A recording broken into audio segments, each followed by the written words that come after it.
Hey guys, I'm gonna make a quick video here because it's pretty late. I was out all day visiting my sister and my nephews, and we went to one of the farm to pick strawberries, which we didn't end up doing, but they had a lot of like games and things in the field, which we played with and on. They had like pedal cars and cornhole and basketball hoops and these sorts of things, and it was pretty fun, although it was very hot. I didn't think it would be, you know, that fun, just because it's more geared toward children and entertaining them, which leads me to the topic of this video, which I had an idea for as I was thinking about the day, and that's that, you know, it's so easy for us to get accustomed to certain narratives and things that we continuously do over and over and over again, and so we get into these little patterns of behavior and thought, and then we grow accustomed to certain things, and we don't venture out of that little box or that little narrative, and we think that, you know, our entire scope of understanding and reconciliation of our reality lies within the confines of that that highly curated, neatly packaged box that we've created for ourselves and that we've aligned ourselves with. And you know, a lot of it has to do with many different things, conditioning, this sort of thing that I always talk about. But what I realized today was that a lot of times when we do things that we might not ordinarily do, or we venture outside of our you know, the zone of near proximity that we usually interact with and stay within the confines of, a lot of times we find you know, enjoyment there and fun and different experiences, and then, you know, it sort of wakes us up out of the sort of zombie mode that we're in our normal day-to-day lives. Within those confines, we create this sort of autopilot person, this sort of sleepwalker through our realities. But when something jostles us out of that hypnosis, we sort of awaken, and for those few moments, it's like we're operating in a different plane of reality, and we're a sort of different aspects of our being are awakened and called upon by these different you know, the different vibrations that go along with these things that are outside of our normal reality and our normal ways, our normal everyday, day-to-day selves that we put forth into this reality that fit, you know, until it's like a cookie cutter. When you're making cookies, that sort of thing, they're already pre-shaped and have the designs already built into the mold. So and a lot of times we get caught up in the idea that tremendous fun and fulfillment and all of this sort of thing lies in that which is grandiose, that which is highly intoxicating and highly appealing to, with a certain level of elevated quote-unquote sophistication and this sort of thing. But when I was playing those quote-unquote children's games,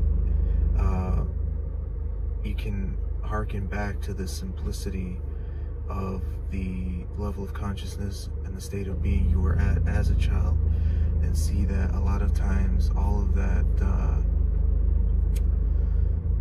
highly you know, all that pre-packaging and all of the seductive nature of the things, with the grandiose things that we think hold the most fulfillment for our senses and this sort of thing, the most fun, is oftentimes overcomplicated and misguided and an illusion. And when you tap into that level, that sort of simplicity and that innocence, that naivete, that level of being that you were at when you were younger, that before you got corrupted by the the higher order aspects of reality and all of the narratives and preconceptions and status quo and paradigms and all the things that go along with the conditioning of growing up over the years and being exposed to these sorts of things in the society. When you do the simple things in life, oftentimes they could be the most rewarding and the most fun, and they lack the complication, they lack all of the things that get in the way, you know, of just having a purely good time, enjoying the simple things, removing yourself from the illusion of sophistication and this sort of thing. So I just, you know, want to encourage whoever's watching this and myself, you guys, to put yourself in these situations that you wouldn't normally find yourself in. And oftentimes you'll find that when you expose yourself to, you know, these out of character, quote unquote, out of pocket things, you sort of, like I mentioned, you awaken, you come out of your trance for those moments, and whole other aspects of reality that normally pass you by and go right over your head and you don't pick up, you don't perceive, they become apparent to you, and you understand that the larger implication is that you understand that all of these little pre-packaged corners of the reality that we perceive, they're all an illusion, you know. Each one has its little set of its perimeter. Outside that perimeter is another aspect, is another aspect, is another aspect. So we get caught up in this one that we consider to be the ultimate, and that is just an illusion, because there are many other illusions that are also there waiting for you to confront them and to approach them. So that's the point of the video. There's a lot of fun, a lot of fulfillment, and a lot of actualization to be experienced in the simplicity, in the simple things, in the things that harken us back to that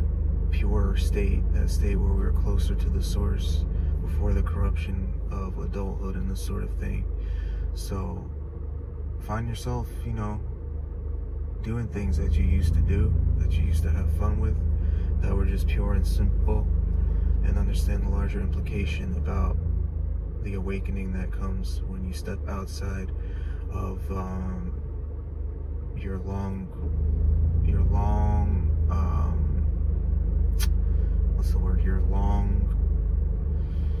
entertained and indulged parameters that make up the reality which you perceive to be the normal, the status quo, and all that sort of thing. So that's what I want to say in this video. I'm going to keep it under 10 minutes if I can. I want to say feel free to leave your comments, your suggestions, your feedback, anything you might be looking for a different perspective on, advice on. I'd be happy to read those. Check out my other videos on this channel. Check out my other channel, Ray Rivera, where I have done music and do music and art and stuff. If you could subscribe to both channels, I'd appreciate that. And whatever struggles, trials, and tribulations and suffering you may be going through, know that you can get through it. It's a necessary component of the human condition. It's not to be avoided or feared or shunned, but to be approached and reconciled, and extract only the highest of vibration from it. Approach it with humility, gratitude, courage, and discern and prove it, and know that it's not about you. It's to allow you to manifest your ultimate self, that's going to allow you to facilitate God's ultimate purpose for you, and that is to have a profound and positive effect on those who you encounter, on it, yourself, and everybody in the collective. So don't assign negative connotations to the suffering, the perceived suffering, because all lies in the brain and the mind, and know that it is necessary and you will get through it. So thanks for watching.